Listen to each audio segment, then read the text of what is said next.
चलो विद्यार्थी मित्रों चैप्टर 1 केमिस्ट्री में फरीथी आपનું સ્વાગત છે। હું દીપ પટેલ મેથ્સ વિષય તરફથી સ્વાગત કરું છું।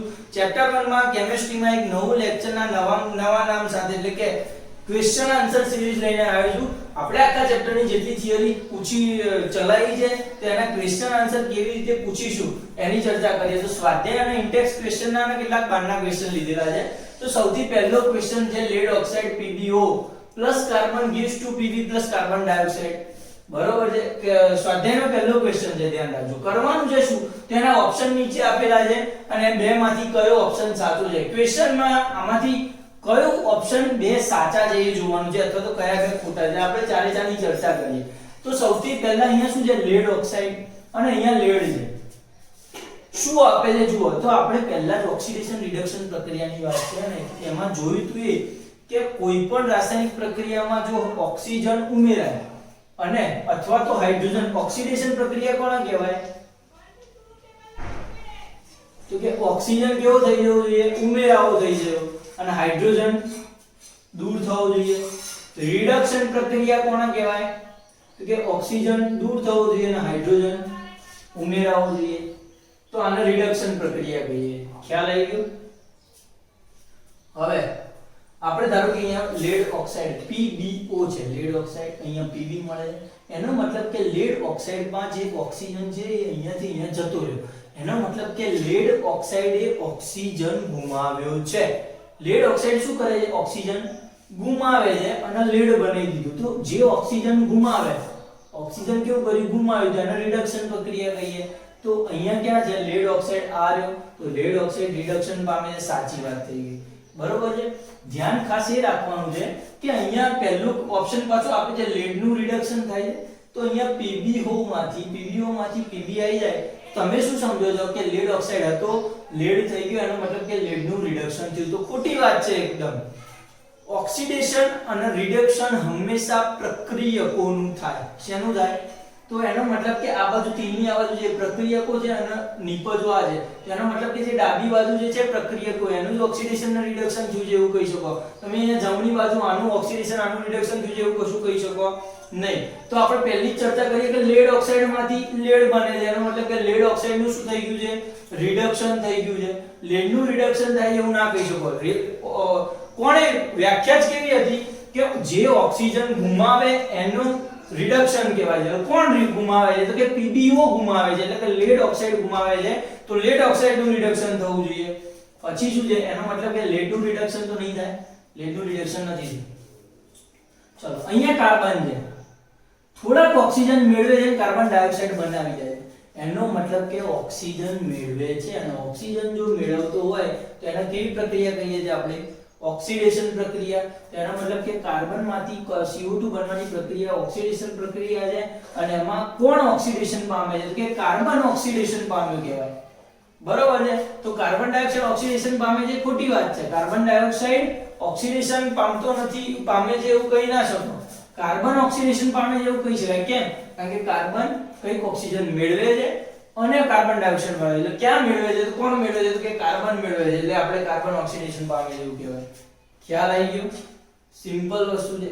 બીજો ક્વેશ્ચન કઈક આપેલો છે આયર્ન ઓક્સાઇડ છે અથવા ફેરિક ઓક્સાઇડ Fe2O3 લોખંડ અને ઓક્સિજન Fe2O3 એને એલ્યુમિનિયમ સાથે પ્રક્રિયા કરી દેવામાં આવે તો બને છે શું એલ્યુમિનિયમ ઓક્સાઇડ Al2O3 વત્તા લોખંડ છૂટું પડે। ખ્યાલ આવી ગયો। તો કેવી રાસાયણિક પ્રક્રિયા છે આપણે કુલ 4 પ્રક્રિયા જોઈ હતી કઈ તો સાથે સાથે ખાસ ધ્યાન કે આ ક્વેશ્ચન આન્સર સિરીઝમાં તમારું જોડે જોડે થોડુંક રિવિઝન જેવું પણ થઈ જશે। તો સૌથી પહેલી પ્રક્રિયા હતી સંયોગીકરણ। તો નામ ઉપરથી બે કોઈ પ્રક્રિયકો હતા એ ભેગા થાય અને એક જ નિપજ મળતી હોય તેને સંયોગીકરણ કહેતા હતા બરાબર છે। પછી બીજી હતી વિઘટન પ્રક્રિયા। વિઘટન પ્રક્રિયા એટલે શું હતું કે કોઈ એક પ્રક્રિયક આપ્યો હોય એના ઉષ્મા આપો તો એમાંથી બે નિપજનું અથવા બે કે તેથી વધુ નિપજનું નિર્માણ થાય તો એને વિઘટન પ્રક્રિયા કહેતા હતા બરોબર છે। પછી હતી વિસ્થાપન।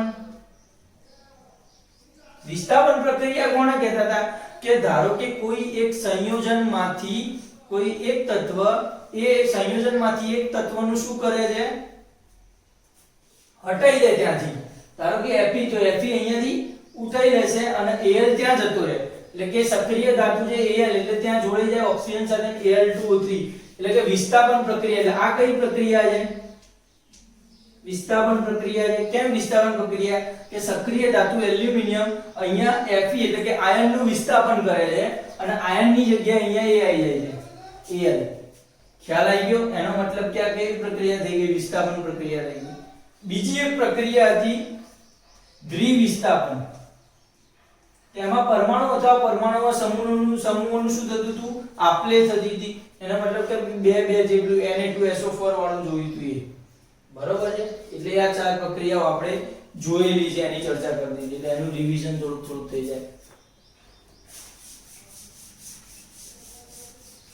હા, તમે મનમાં કંઈક યાદ કરતા રહેજો એટલે તમને ખ્યાલ આવશે.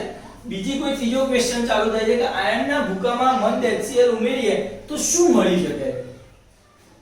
આયનનો ભૂકો. હવે આયનનો ભૂકો એટલે કેવો હશે, તો કે કોઈ Fe લઈ લો, આયન જ લઈ લો ને, આ આયન જેવો ભૂકો છે એવું સમજી લેવાનું. એની અંદર શું ઉમેરવાનું છે, હાઇડ્રોક્લોરિક એસિડ HCl, મંદ હાઇડ્રોક્લોરિક એસિડ, એનો મતલબ કે HCl. ખ્યાલ આવી ગયો? ઉમેરો તો શું થાય, તો કે આ ઉમેરી દીધું, શું બનશે, તો વિચારો. તો કે અહીંયા સીધી જ વસ્તુ છે, અહીંયા આના બે ભાગ થાય. ખ્યાલ આવી ગયા? હવે બે ભાગ થાય તો Fe કેવો છે, પોતે +2 ધન આયન છે. અહીંયા શું છે, તો કે અહીંયા H+ છે ને Cl- છે. ક્લિયર કટ વાત છે, ધ્યાનથી સમજજો. આવું પૂછાય તો કરવાનું શું, તો ધારો કે એને મેથેમેટિકલ જે બધું સિમ્બોલિકલી છે એવું લખવાનું, પછી એના ધન આયન ઋણ આયનના ભાગ પાડવાના. તો ધન આયન એટલે H+ આયન. હવે H છે તો એને તમને ખબર પડી જોઈએ કે એની સંયોજકતા 1 છે અને એને H+ તરીકે લખી શકો. Cl છે તો એની માઈનસ છે. હવે તમને એવું અઘરું પડે કદાચ, કારણ કે સીધા 9મા માંથી આવેલો અને સંયોજકતા શીખવી એટલે 11મા ના સ્ટુડન્ટ 12મા ના સ્ટુડન્ટને પણ નહીં આવડતી ગણાય. બરોબર છે? એટલે આમાં ખાસ શું ધ્યાન રાખવાનું છે ખબર છે, કે જે વધારે અને 10મા ધોરણના મેઇન જે ધારો કે બેરિયમ છે, કાર્બોનેટ નું સંયોજન છે, સલ્ફેટ સંયોજન છે, આયન છે, એવી બધી કોપર છે, તો એવી બધી ધાતુઓના સંયોજનો છે, તો એની સંયોજકતા યાદ કરી લેવાની અને એ જ રિપીટ થતી હોય છે, એટલે બીજી કોઈ ચિંતા જ નહીં. એટલે તમે જે ક્વેશ્ચન સોલ્વ કરશો ને એમ ધીમે ધીમે આ ખાલી પસંદ કરશો ને, તો ધારો કે મેં આ ચલાવ્યો ક્વેશ્ચન અને એમાં તમારે જોઈ લેવાનું કે Fe+2 સાહેબ એટલે તો તમારા દિમાગમાં ક્લિયર થઈ જવું જોઈએ કે Fe+2 Fe ની સંયોજકતા +2 છે. ભવિષ્યમાં ક્યારે તમે પછી Fe+2 જુઓ એટલે તમને યાદ આવવું જોઈએ કે એની સંયોજકતા +2 જ હતી. એટલે તમારે જો રિવિઝન ના કરવું હોય 9માનું, તો સીધું અહીંયાથી જ યાદ રાખવા માંડજો તો મેળ આવશે. બરોબર છે? અહીંયા શું છે, તો હાઇડ્રોજન અને ક્લોરીન બંને એકદમ છૂટા પાડી તો H+ મળે અને Cl મળે. હવે એક જ વસ્તુ છે કે કોઈ પણ ધન આયન હોય એ હંમેશા ઋણ આયન સુધી જોડે જ જાય. યસ, કુદરતનો નિયમ છે. ધન આયન શું થાય છે, ઋણ આયન સુધી જોડે જશે. એટલે અહીંયા બનશે શું, Fe+2 છે એ Cl- જોડે આવશે. ક્લિયર છે? અને હાઇડ્રોજન વાયુ છૂટો પડશે. એનો મતલબ કે અહીંયા આ +2 છે Fe ની અને Cl ની -1 છે. ક્લિયર થાય? તો આ ચોકડી ગુણાકાર થાય તો આ બને શું, તો કે Fe સંયોજકતા 1 હતી, લખવાની જરૂર નથી. Cl અને એની સંયોજકતા 2 છે એટલે અહીંયા 2 આવી જાય. FeCl2 આવું ભણ્યા છો. પ્લસ અહીંયા શું મળશે, તો કે H તો એકલો ક્યાંય અસ્તિત્વ ધરાવતો જ નથી, એટલે મળે તો શું મળે, ભેગા. બરોબર? એનું સ્વરૂપ આને શું કહીશું, હાઇડ્રોજન વાયુ છૂટો પડે છે. એટલે કોઈ આયનની હાઇડ્રોક્લોરિક એસિડ સાથે પ્રક્રિયા કરાવવામાં આવે તો FeCl2 H2 મળે છે. એનો મતલબ કે આયર્ન ક્લોરાઇડ, બરોબર છે, અને વત્તા હાઇડ્રોજન વાયુ છૂટો પડે છે. એવું ઇક્વેશન લખી અને ગુજરાતીમાં તમારે વાક્ય લખવું પડે. ખ્યાલ આવી કે એકદમ સિમ્પલ વસ્તુ છે. એટલે આ નીચેનું કશું લખવાની જરૂર નથી, માત્ર સમજવા માટેનું કે કેવી રીતે ઇક્વેશન બનાવે છે. કારણ કે ચેપ્ટરનું નામ જ છે કે રાસાયણિક સમીકરણો કેવી રીતે બનાવવાના છે, એને સંતુલિત કેવી રીતે કરવાના, બરોબર છે. એના પછીનો ક્વેશ્ચન જુઓ તમે. તો સમતોલિત રાસાયણિક સમીકરણ એટલે શું અને શા માટે રાસાયણિક સમીકરણને સંતુલિત કરવામાં આવે છે, તેની ચર્ચા આપણે જ્યારે ચલાવ્યું હતું લેક્ચર 1 અને ત્યારે સંપૂર્ણપણે કરી ચૂક્યા છે. પણ ફરીથી એકવાર યાદ કરીએ કે સંતુલિત રાસાયણિક સમીકરણ એટલે શું અને શા માટે સંતુલિત કરવા જોઈએ? તો રાસાયણિક પ્રક્રિયામાં તીરની બંને બાજુ કોઈ પણ તત્વોની સંખ્યા અથવા તો જે તત્વો છે એમના પરમાણુઓ ની સંખ્યા સમાન હોય તો એવા સમીકરણને કેવા સમીકરણ કહીએ છીએ? સંતુલિત સમીકરણ કહીએ છીએ. બંને બાજુ ભાર કેવો હોવો જોઈએ? સમાન હોવો જોઈએ. બરોબર છે? તો એવા સમીકરણને સંતુલિત રાસાયણિક સમીકરણ કહીએ. હવે કેમ કરવું જોઈએ? તો કે 9મા ધોરણમાં દળ સંચયનો નિયમ ભણ્યા હતા. દળ સંચયના નિયમ પ્રમાણે દ્રવ્યનો કોઈ સર્જન કે વિનાશ થતો નથી. એનો મતલબ કે પ્રક્રિયકોમાં રહેલા દ્રવ્યનો ભાર અને નિપજમાં રહેલા દ્રવ્યનો ભાર સમાન આવવો જોઈએ. અને જો બંનેમાં રહેલા દ્રવ્યોનો ભાર સમાન આવે એનો મતલબ શું? કે પ્રક્રિયકોમાં રહેલા તત્વોની સંખ્યા અને નિપજમાં રહેલા તત્વોની સંખ્યા સમાન છે. અને એ સમાન રહે એના માટે રાસાયણિક સમીકરણ સંતુલિત કરવું જોઈએ. હું બોલ્યો એ બે વાર વિડિયો જોઈ લેશો, મીન્સ કે બે વાર આટલું સેન્ટેન્સ, એટલે તમને આ 2 માર્ક્સનો ક્વેશ્ચન આવડી જશે. ખ્યાલ આવી ગયો? એટલે ફરીથી હું રિપીટ નથી કરતો, એ તમારે વિડિયોમાં રિપીટ કરી દેવાનું. ચલો, એટલે એ રાસાયણિક સમીકરણ સંતુલિત કરવાની વાત હતી. ચલો, હવે રાસાયણિક સમીકરણમાં રૂપાંતરિત કરવાની વાત છે. સરસ. એટલે સૌથી પહેલા થોડાક રાસાયણિક સમીકરણ લખું, એને સોલ્વ કરું અને પછી એના વાક્યો તરીકે લખીને સોલ્વ કરીશ. તો સૌથી પહેલા આઈડિયા 2HNO3. સોરી, આ બધું તો લખવા નથી, હું ડાયરેક્ટ લખવા માંડ્યો કારણ કે મને ટેવ પડી ગઈ છે એવી રીતે લખવાની. CaOH twice gives CaNO3 twice plus પાણી.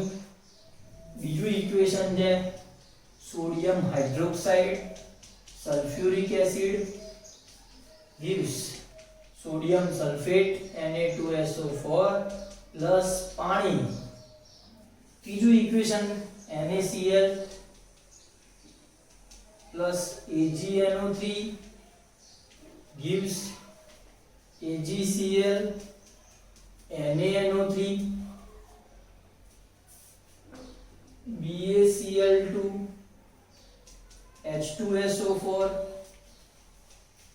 BaSO4 HCl. ક્યાં સંતુલિત કરવા જોઈએ સમીકરણો, કેવી રીતે કરવા જોઈએ ચર્ચા કરીએ. સૌથી પહેલી વાત એ કરી હતી કે જે સંયોજન પહેલા તો મોટું હોય એને પસંદ કરવાનું અને વધારામાં એના તત્વોની સંખ્યા, એટલે કે એમાં જે ભાર જે કોણ મોટો છે, તો અહીંયા NO3 સૌથી મોટું સંયોજન છે એ લઈએ અને એમાં 2 છે, અહીંયા NO3 2 છે.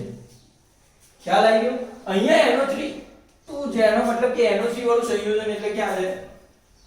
આ રહ્યું NO3. તો અહીંયા NO3 2 હોય તો અહીંયા 2 હોવા જોઈએ, તો અહીંયા તો ફેરફાર કરી શકશું નહીં, તેનો મતલબ કે અહીંયા કરવા પડે. હવે હાઇડ્રોજન કેવા થઈ જાય જો, તો અહીંયા 2 હાઇડ્રોજન, બીજા 2 અહીંયા છે OH ના અહીંયા હાઇડ્રોજન 2 છે, 2 4 હાઇડ્રોજન થઈ ગયા. સામે તો અહીંયા 2 છે, તો અહીંયા 4 કરવા માટે હું આગળ 2 વડે મલ્ટીપ્લાય કરી દઉં. ખ્યાલ આવી ગયો? તેનો મતલબ કે 2 4 હાઇડ્રોજન, સામે પણ 4 થઈ ગયા. કેલ્શિયમ કેટલું છે? 1 છે. અહીંયા કેલ્શિયમ કેટલું છે? 1 છે. ઓક્સિજન કેટલા છે? તો કે અહીંયા ઓક્સિજન 3 2 6 છે, અહીંયા 2 છે, 6 ને 2 કેટલા થઈ ગયા? 8 થઈ ગયા. તો અહીંયા કેટલા છે? તો કે અહીંયા 3 NO3 માટે 3 છે. હવે NO3 ના તો ગણીએ જ નહીં, NO3 લઈ લીધું, સોરી, એની ચર્ચા મૂકી દો. ઓક્સિજન ને અહીંયા 2 ઓક્સિજન 2 છે, તો અહીંયા પણ ઓક્સિજન 2 થઈ ગયા, એટલે ક્લિયર થઈ ગયું. પછી ચલો નીચે જુઓ. સલ્ફેટ સૌથી મોટું સંયોજન સલ્ફેટ છે, કશો વાંધો નહીં, કશો ફરક ન પડે. સોડિયમ 2 છે, Na2 છે, અહીંયા સામે Na 1 જ છે. ખ્યાલ આવી ગયો? તો અહીંયા સોડિયમ 2 છે, તો અહીંયા આપણે 2 કરવા પડે. હવે ઓક્સિજન ગણો, હાઇડ્રોજન ગણો. સૌથી પહેલા તો 2 હાઇડ્રોજન અને બીજા 2 અહીંયા 2 2 4 હાઇડ્રોજન. અહીંયા કેટલા છે? 2 જ હાઇડ્રોજન છે, બીજા 2 ઉમેરવા પડે તો 2 હાઇડ્રોજન થઈ ગયા. હવે ઓક્સિજન અહીંયા કેટલા થાય? તો ઓક્સિજન 2 4 અને 2 6 ઓક્સિજન. અહીંયા કેટલા છે? 4 ઓક્સિજન ને બીજા 2 આ રહ્યા, 6 ઓક્સિજન થઈ ગયા. ક્લિયર થઈ ગયું? એટલે આ રાસાયણિક સમીકરણ સંતુલિત થઈ ગયું. નીચે જુઓ, NO3 સંયોજન 1 1 છે, ચાલશે. સિલ્વર કેટલું છે? 1 સિલ્વર. ક્લોરીન કેટલું છે? 1 સોડિયમ કેટલું છે?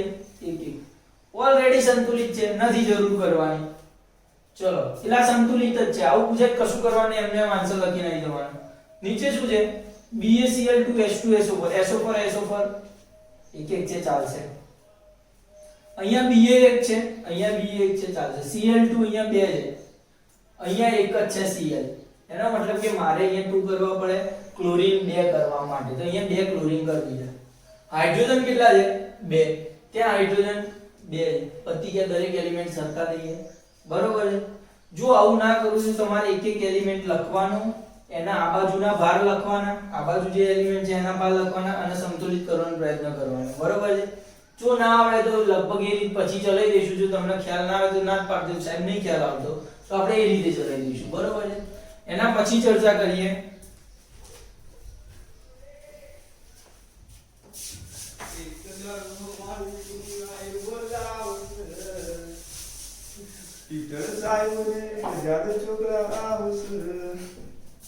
ચલ ભાઈ. હાઇડ્રોજન વાયુ નાઇટ્રોજન સાથે જોડાઈ જઈને એમોનિયા બનાવે છે. પહેલું વાક્ય ક્વેશ્ચન નંબર 5. હાઇડ્રોજન વાયુ નાઇટ્રોજન સાથે સંયોજાઈ એમોનિયા બનાવે છે.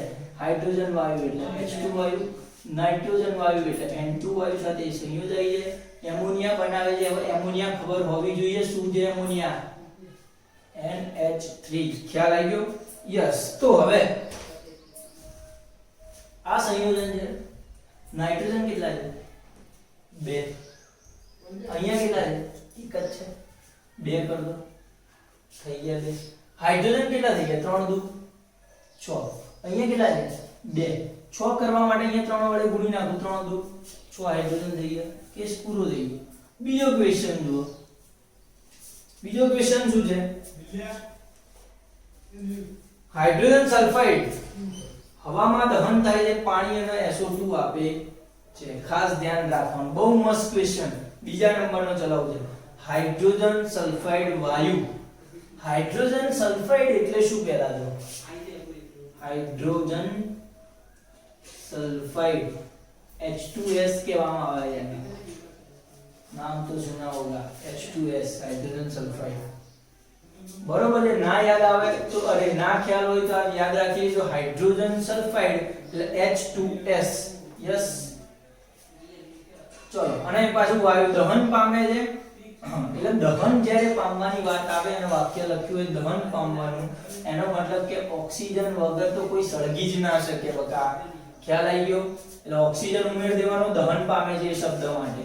મળે છે શું? તો પાણી અને તમારી ભાષામાં પાણી, SO2 સલ્ફર ડાયોક્સાઇડ આપે છે. ખ્યાલ આવી ગયો? હવે ખાસ અહીંયા ધ્યાન રાખવાનું છે કે શું ફેરફાર કરવામાં આવે તો અહીંયા સેટ થઈ જશે. તો આ ઇક્વેશન એવું છે કે આમાં થોડીક મગજમારી કરવી પડશે. મગજમારી એટલે કેવી મગજમારી જુઓ. હાઇડ્રોજન કેટલા છે 2, અહીંયા હાઇડ્રોજન 2, ચલો કશું વાંધો નહીં. સલ્ફર કેટલું 1, સલ્ફર. ઓક્સિજનની મહામારી છે અહીંયા. જો અહીંયા માર પાસે ઓક્સિજન 2 અને 1 3 છે. ધારો કે હું બેકી સંખ્યામાં લાવવાનો પ્રયત્ન કરું અને અહીંયા 2 વડે ગુણી નાખું પાણી, તો 2 ઓક્સિજન 2 ઓક્સિજન 2 ને 2 કેટલા ઓક્સિજન થઈ ગયા 4 ઓક્સિજન. તો 4 ઓક્સિજન લાવવા માટે મારે અહીંયા 4O2 કરી દો.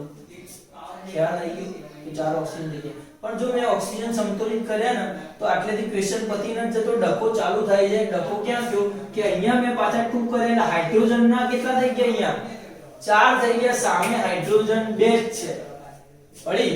તો એનો મતલબ કે જો હું અહીંયા 2 હાઇડ્રોજન કરું તો 2 ને 2 4 હાઇડ્રોજન થઈ ગયા. પાછી તકલીફ પડી, સલ્ફર કેટલા થઈ ગયા 2 થઈ ગયા. હવે સલ્ફર તો અહીંયા કેટલા છે એક જ છે. જો હવે પાછો અહીંયા 2 કરું છું તો શું થાય છે તો કે 2 સલ્ફર થયા પણ ઓક્સિજનમાં વધારો થઈ ગયો પાછો, કારણ કે ઓક્સિજન અહીંયા સંયોજાયેલું જોડે. તો ઓક્સિજન 2 ને 2 4 અને ઓક્સિજન બીજા 2 તો 6 ઓક્સિજન થઈ ગયા બરોબર. અહીંયા આપણે 4 નહીં અહીંયા 2 આવવા જોઈએ સૌથી પહેલા. ફોકસ કરી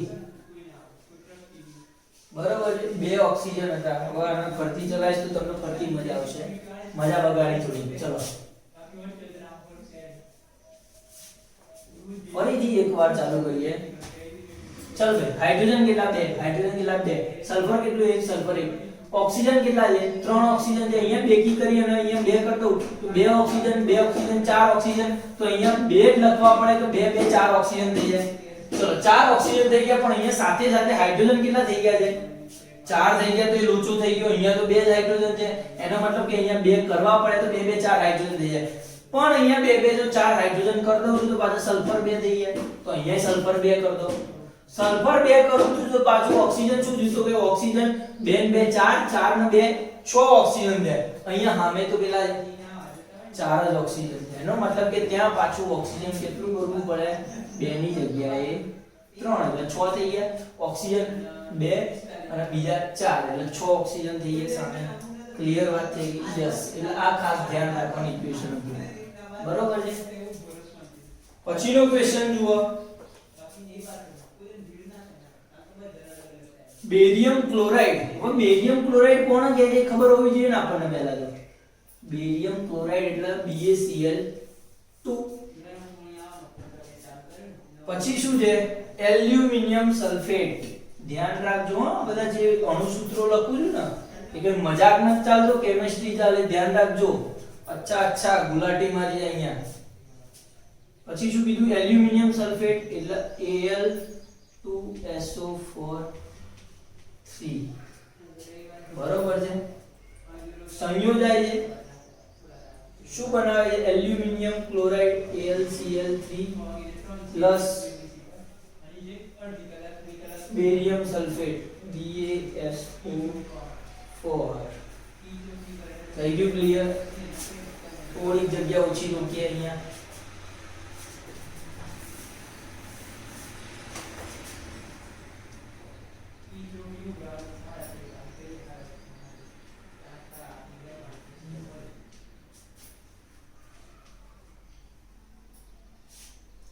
બેરિયમ સલ્ફેટ AlCl3 શું મળે છે કે એલ્યુમિનિયમ ક્લોરાઇડ અને બેરિયમ સલ્ફેટ મળે છે ખ્યાલ આવી ગયું હવે તમને ખાલી એવું થવું જોઈએ કે સાહેબ તમને તો બેરિયમ ક્લોરાઇડ લખેલું હતું તો તમને ખબર પડી કે BaCl2 બરોબર છે અમે તો ધારો કે આવું લખીને બેરિયમ ક્લોરાઇડ એટલે સોડિયમ ક્લોરાઇડ NaCl લખાય ખાલી આવું બરોબર છે બેરિયમ ક્લોરાઇડ કેવી રીતે લખાય છે BaCl2 તો આ તો નામ લખ્યું તો ખબર ક્યાંથી પડે સાહેબ કે અહીંયા 2 ક્યાં કરી દેવાનું છે નામ તેમ ફલાણું બધું બરોબર છે તો ખેલ ક્યાં છે એની સંયોજકતામાં ખેલ છે એટલે તો આપણે આગલા લેક્ચરમાં ચર્ચા કરી હતી કે જોઈને આવજો હવે ખાસ જુઓ સંયોજકતામાં કેમ સોડિયમ ક્લોરાઇડ આવું કેમ બેરિયમ ક્લોરાઇડ આવું તો સોડિયમ ક્લોરાઇડમાં સોડિયમ પાસે કેટલી સંયોજકતા છે +1 એક જ ક્લોરીન જોડે કેટલી છે -1 તો આ -1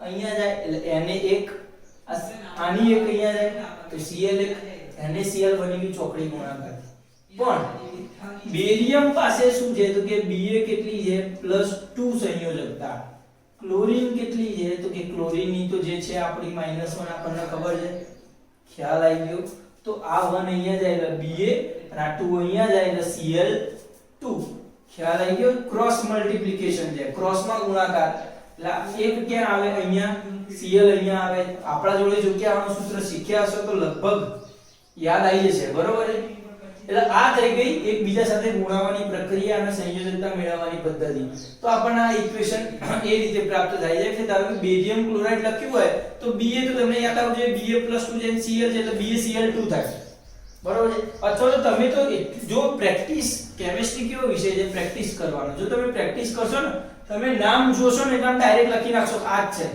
બરોબર છે તમારે સંયોજકતા ગણવાની જરૂર નહીં પડે એલ્યુમિનિયમ સલ્ફેટ નામ જોઈને તમે લખી નાખશો Al2SO4 ટ્રાઇસ બરોબર છે કેમ એવું કે Al કેટલા છે +3 છે જોજો સૌથી વધુ Al ની છે +3 SO4 S કે C વાળું સંયોજન આવે ઓક્સિજન સાથે મેં શું કીધું હતું -2 તો આ 2 અહીંયા જાય તો Al2 થઈ જાય અને આ 3 અહીંયા જાય તો SO4 3 થઈ જાય ખ્યાલ આવી ગયો BaSO4 ને AlCl3 અહીંયા BaSO4 Ba કેટલી છે +2 SO4 કેટલું +2 તો થઈ જાય BaSO4 2 2 છે અને AlCl3 માં શું છે કે Al + 3 છે બધાને ખબર Cl કેટલું છે -1 તો Cl અહીંયા જાય તો Al એકલો 3 અહીંયા જાય તો Cl3 થઈ જાય. ખ્યાલ આવી ગયો? એટલે આ રીતે મેં લખ્યું તું. હવે સૌથી મોટું સંયોજન એટલે સલ્ફેટ સંયોજન દેખાય SO અને 4 છે. એમાં અહીંયા 3 છે. એનો મતલબ કે સલ્ફેટ 3 છે તો મારે અહીંયા તો 3 લખી નાખાય ને 4 ધારી 12 એમ કરી. તો અહીંયા શું કરું? આગળ SO4 ને 3 કર્યા. ત્યારે Ba પણ કેટલા થઈ ગયા? 3 થઈ ગયા. તો Ba મારે 3 કરવા માટે પેલી બાજુ પણ ભાર Ba નો કેટલો કરવાનો? 3. જો Ba નો અહીંયા 3 કરું તો Cl કેટલા થાય છે? 3 દુ 6 ગુણાકાર થાય. 3 દુ 6 ક્લોરીન થયા. અહીંયા ક્લોરીન 3 છે ઓલરેડી, તો કેટલા કરવા પડે? 2 કર દઉં તો 3 દુ 6 થાય. ક્લોરીન 6 થઈ ગયા, પણ Al કેટલા થઈ ગયા? 2. તો Al કેટલા છે? આમે 2 છે. ક્લિયર થઈ ગયું? જોઈ લો, સામ સામેના ભાર સરખા. સિમ્પલ વસ્તુ છે, બરોબર છે. ચલો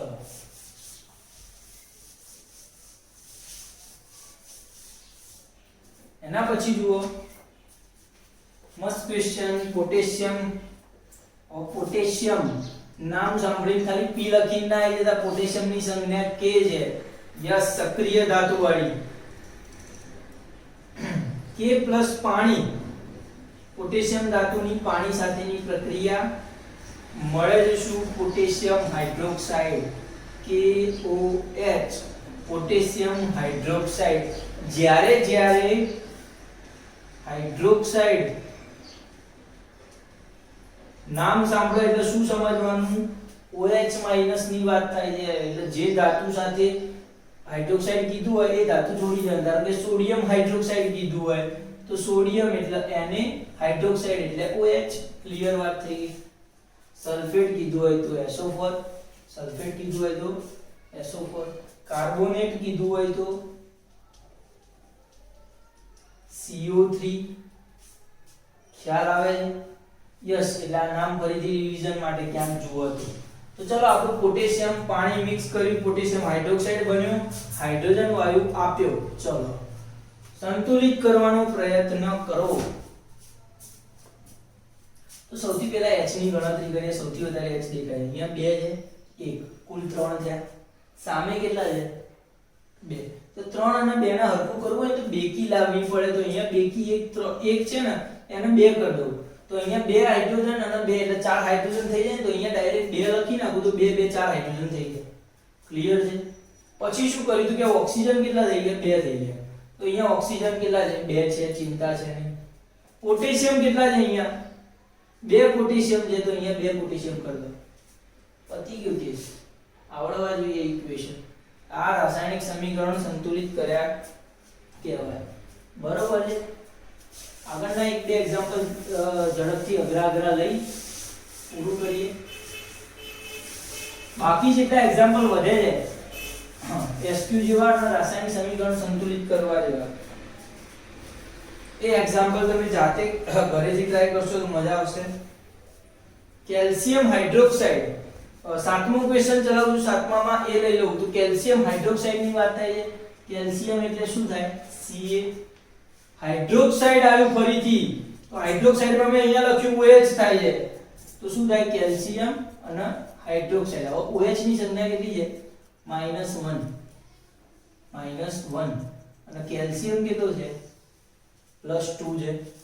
યાદ આવવું જોઈએ. તો આ 2 અહીંયા જાય અને આ 1 અહીંયા જાય એટલે CaOH ટ્વાઇસ આવું બની જશે કેલ્શિયમ હાઇડ્રોક્સાઇડ. પડે છે? પ્લસ કાર્બન ડાયોક્સાઇડ કીધું છે.